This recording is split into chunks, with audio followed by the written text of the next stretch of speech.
Animal act 1960। इस act में बताया गया है कि किसी भी एनिमल को ज़्यादा पेन नहीं देना है। यदि कोई एनिमल बीमार है तो उस पर क्लिनिकल ट्रायल नहीं किए जाएंगे। इसके कुछ उद्देश्य होते हैं, जैसे कि किसी भी एनिमल को ज़्यादा पेन देने से रोकना। इसमें कुछ गाइडलाइंस दी गई है जो बताती है कि किसी भी एनिमल्स को अगर हम पालते हैं तो उसकी केयर कैसे की जाएगी, उसके मेंटेन कैसे किए जाएंगे और उस पर एक्सपेरिमेंट कैसे किए जाएंगे।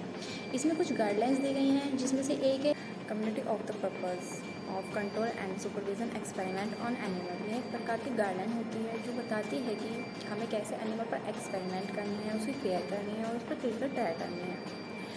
किसी भी एनिमल पर एक्सपेरिमेंट एंड ब्रीडिंग करने के लिए उसका रजिस्ट्रेशन करना पड़ता है।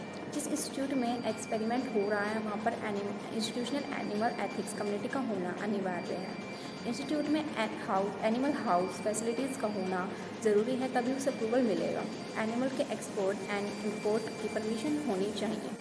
इंस्टीट्यूशनल एनिमल्स एथिक्स कम्युनिटी में 8 मेंबर होते हैं। एक होता है बायोलॉजिकल साइंटिस्ट, 2 होते हैं डिफरेंट बायोलॉजिकल साइंटिस्ट डिसिप्लिन, और एक होता है इंचार्ज होता है इनका, एक अवेयर मेंबर होता है और एक आउटसाइड इंस्टीट्यूट से होता है। इसमें कुछ पेनल्टीज दी गई हैं। यदि एनिमल पर क्रूरली एक्सपेरिमेंट करते हुए पकड़े जाते हैं तो उस पर 10 से 50 रुपये का फ़ाइन भरना पड़ सकता है। यदि फ़ाइन देने के बाद भी 3 साल के अंदर पकड़े जाते हैं तो उस पर 50 से 100 रुपये का फ़ाइन भरना पड़ सकता है। फोका अभियान के तहत यदि एनिमल को इंजेक्शन देकर मिल्क निकलवाते हैं तो उस पर 1000 रुपये का फ़ाइन भरना पड़ सकता है और 2 साल की जेल हो सकती है।